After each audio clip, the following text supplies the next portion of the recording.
أوقات الشر ما بيستخباش في الضلمة. أوقات بيختار يظهر عادي في عز النهار وعلى شاشة التلفزيون جوه برنامج أطفال. أنا مش جاي أحكي لك عن إشاعة، مش قصة هتسمعها وتعدي وخلاص. دي لعنة، لعنة نطقت من جوه شاشة التلفزيون وشدت أرواح عيال كتير أبرية زي ما تكون بتلعب بيهم. كان مجرد برنامج اسمه وقت اللعب مع مستر جي، لكن الحلقة اللي اتعرضت يوم 12 إبريل سنة 1991 دي ما كانتش حلقة، دي كانت طقوس شيطانية.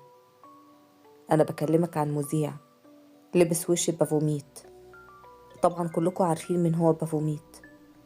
بافوميت هو ابن الشيطان، وقال ساعتها كلمات ملهاش ترجمة بس فهمناها كلنا لأننا حسيناها جوه دماغنا. الضحك ساعتها مات، العيال اتغيرت، في ناس فقدت وعيها وناس فقدت عيونها، والكاميرا سجلت كل حاجة، وكل اللي شافوه عمرهم ما رجعوا طبيعيين تاني. ولوكاس الطفل اللي شافه سكت، بعتلي كل حاجة قبل ما يختفي، وبعتلي كمان تسجيل مش طبيعي. كل ما بقرب منه بحس ان في عينين بتراقبني من جوه الشريط. مستعد؟ لانك على وشك انك تفتح بوابة محدش قدر يقرب لها، ولو قرب لها محدش بيقدر يقفلها. كنت دايما بحب ادور على الحاجات الغريبة، الحاجات اللي حصلت في التسعينات، برامج اتمنعت، تسجيلات اختفت، او حتى اشاعات تقلب معدتك كده وانت بتسمعها. بس اللي هحكيه النهاردة ما كانش مجرد اشاعة ولا حتى خرافة نت، دي شهادة موثقة من واحد عاش القصة وكان طرف أساسي فيها. القصة اللي وصلتني من واحد كان طفل وقتها اسمه لوكاس، كان عايش في بريطانيا في ضواحي مانشستر سنة 1991.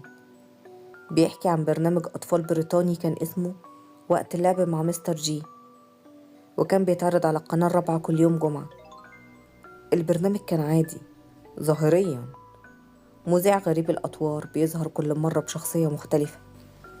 مرة يظهر بطل خارق ومرة يظهر مهرج يضحك ويضحكهم ويحكي لهم قصص ويخلي الأطفال يشاركوا في ألعاب.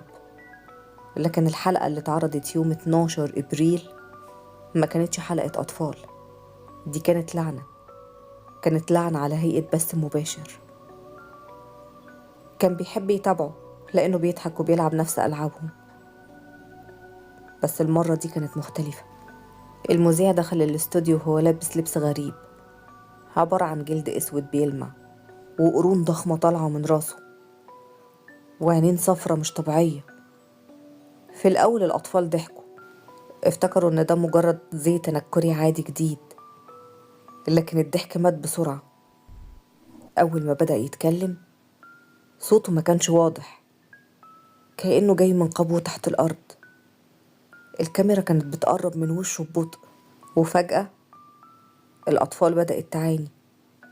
واحدة بدأت تعيط فجأة وهي ماسكة راسها، وولد تاني وقع على الأرض وبدأ يتشنج، والتالت فضل يصرخ ويقول أنا شايفه جوا دماغي وأنا مغمض.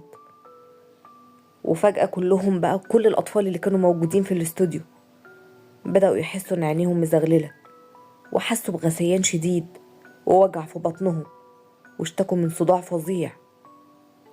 لوكاس كمان قال إن المذيع كان لابس لبس بافوميت، كان بيبصله، مش مجرد إن هو موجود جوا شاشة التلفزيون، لأ، ده كان بيبصله كأنه قاعد قدامه.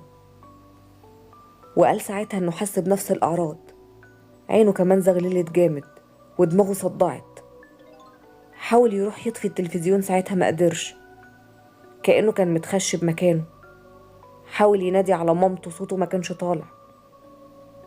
وفجأة وهو مركز في التلفزيون لقى النور في الاستوديو اتطفي، الشاشة اسودت بالكامل لمجرد ثواني.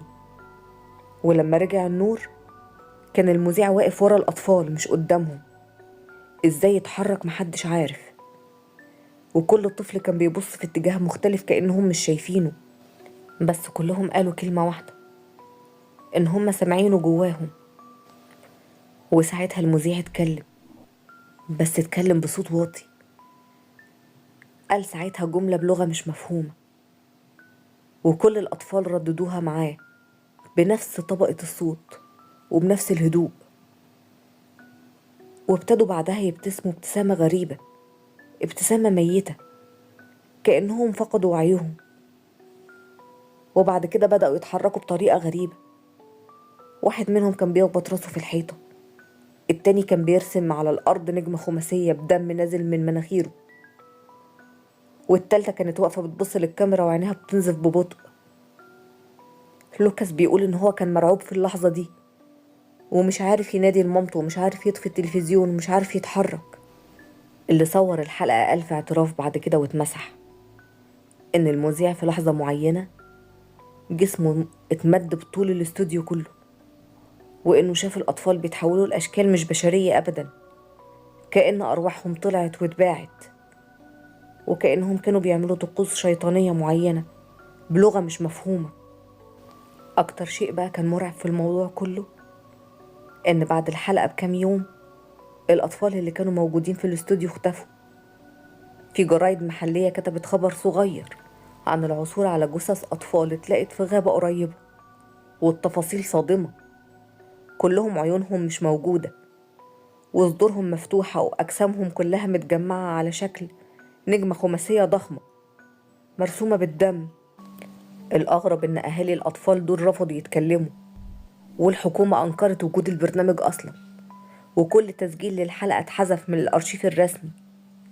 بس لوكاس فضل يطارد الحقيقة، لأنه كان شاهد على الحلقة وشافها بنفسه، وكمان حس بنفس الأعراض اللي الأطفال حسوها ساعتها، نفس زغللة العين ونفس الصداع الشديد قبل ما نور الاستوديو يطفي. وعرف إن الحلقة دي لسه موجودة في أرشيف مهجور تابع للقناة. لوكاس بيقول إنه بعد كده فضل يسمع صوت المذيع في أحلامه، فضل يسمعه بيتكرر بنفس الطريقة وبنفس الكلام الغريب، ودايما كان بيكرر جملة واحدة بيقولها له في ودنه بس: لسه فاضل واحد. فضل الحلم يتكرر سنين وسنين لحد ما كبر، وقرر فجأة إن هو يبعت لي الفيديو مع الحقيقة الكاملة اللي كان هو بس اللي شاهد عليها. الغريب لما لوكاس بعت لي القصة بعدها بأسبوع اختفى تماما، وإيميله اتقفل، وبيته اتباع، ومفيش أي حد يعرف هو راح فين. أسوأ حاجة حصلت في القصة كلها التسجيل اللي بعتهولي، تسجيل مهزوز للحلقة على شريط فيديو قديم، وبصراحة مش قادرة أفتحه، لأني كل ما بقرب منه بحس بعيون بتراقبني.